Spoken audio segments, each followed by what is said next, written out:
ବନ୍ଧୁଗଣ କେଉଁ ପାଞ୍ଚ ରାଶି ଉପରେ ଭଗବାନ ଶିବଙ୍କ ବିଶେଷ କୃପା ରହିଥାଏ। ବନ୍ଧୁଗଣ ଭଗବାନ ଶିବଙ୍କ ନିଜର ପାଞ୍ଚ ରାଶି ରହିଛି। ଭଗବାନ ଶିବଙ୍କ ଏହି ପାଞ୍ଚ ରାଶି ବହୁତ ପ୍ରିୟ ଅଟେ।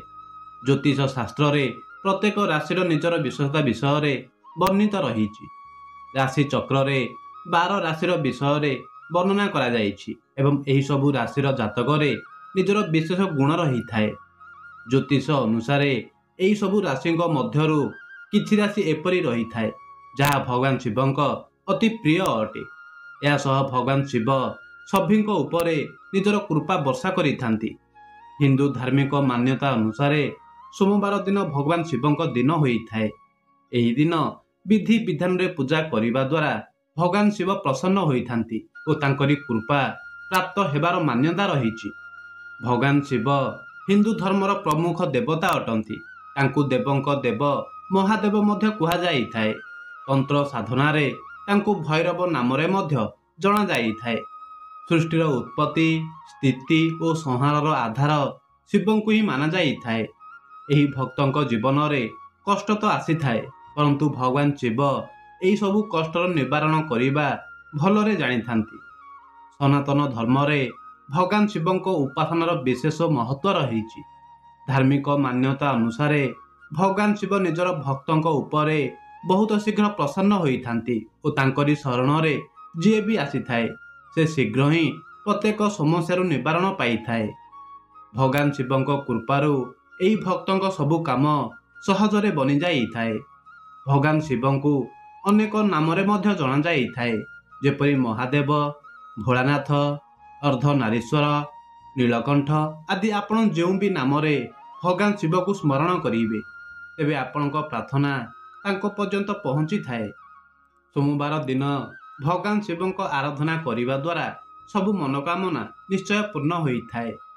ଏହି ଦିନ ପୂଜା ବ୍ରତ କରାଯାଇଥାଏ ଓ ତାଙ୍କୁ ପ୍ରସନ୍ନ କରିବାର ପ୍ରୟାସ କରାଯାଇଥାଏ, ଯାହାଦ୍ୱାରା ଭକ୍ତଙ୍କ ସବୁ କଷ୍ଟ ଦୂର ହେବ ଓ ତାଙ୍କୁ ମନୋବାଞ୍ଛିତ ଫଳର ପ୍ରାପ୍ତି ହେବ। ଯେଉଁଠାରେ କିଛି ଲୋକଙ୍କୁ ପୂଜା ପରେ ମନ ପସନ୍ଦର ଫଳର ପ୍ରାପ୍ତି ହୋଇଥାଏ, ସେପଟେ ଜ୍ୟୋତିଷଙ୍କ ମତରେ କିଛି ରାଶି ଏପରି ମଧ୍ୟ ରହିଛନ୍ତି ଯାହା ଉପରେ ଭଗବାନ ଶିବଙ୍କ କୃପା ବର୍ଷା ହୋଇଥାଏ।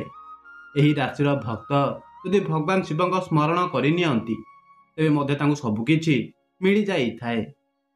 ବନ୍ଧୁଗଣ ପ୍ରଥମ ରାଶି ହେଉଛି ମେଷ ରାଶି। ଜ୍ୟୋତିଷ ଶାସ୍ତ୍ର ଅନୁସାରେ ଭଗବାନ ଶିବଙ୍କ ପ୍ରିୟ ରାଶିଙ୍କ ମଧ୍ୟରେ ମେଷ ରାଶିର ମଧ୍ୟ ଗଣନା ହୋଇଥାଏ।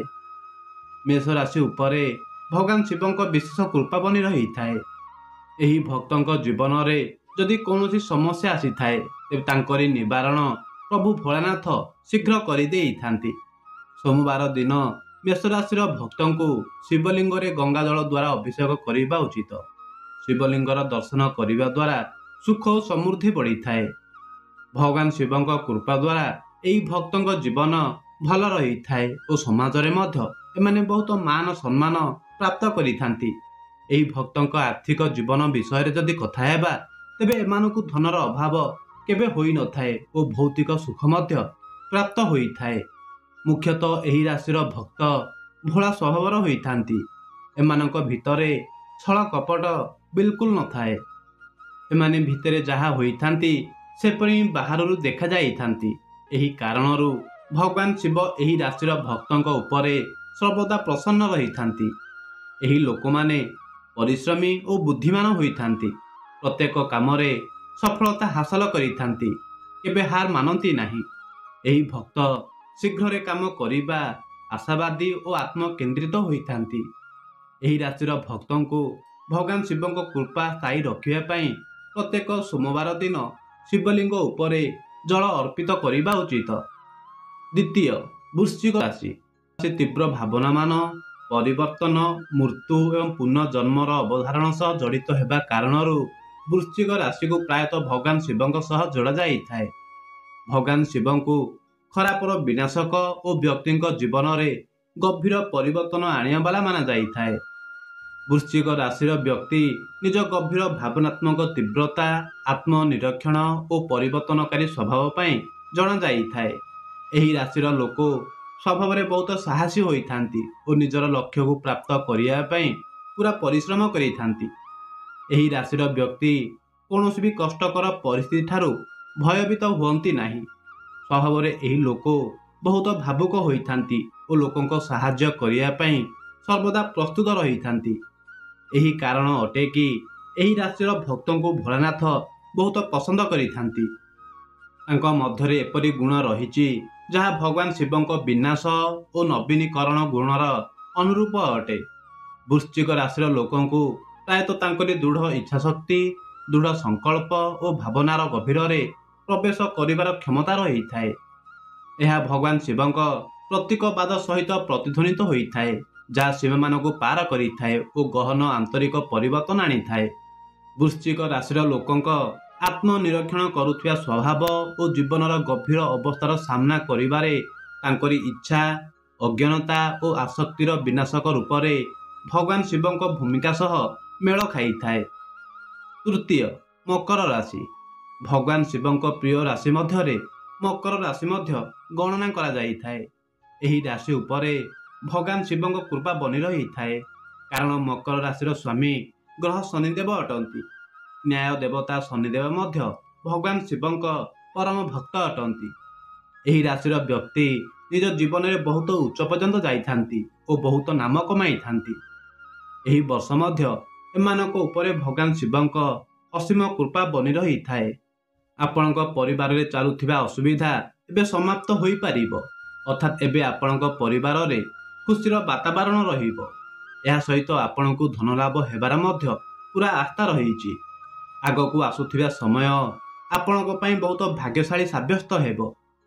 କେତେଥର ଏମାନଙ୍କୁ କିଛି ପାରିବାରିକ ସମସ୍ୟା ମାନଙ୍କ ସହ ଧନ୍ଦି ହେବାକୁ ପଡ଼ିପାରେ, କିନ୍ତୁ ଏହା ନିଜର ବୁଝିବା ଓ ଭଗବାନ ଶିବଙ୍କ ଆଶୀର୍ବାଦ ଦ୍ୱାରା ସେହି ସବୁ ସମସ୍ୟାକୁ ପାର କରିବାରେ ସକ୍ଷମ ହେବେ।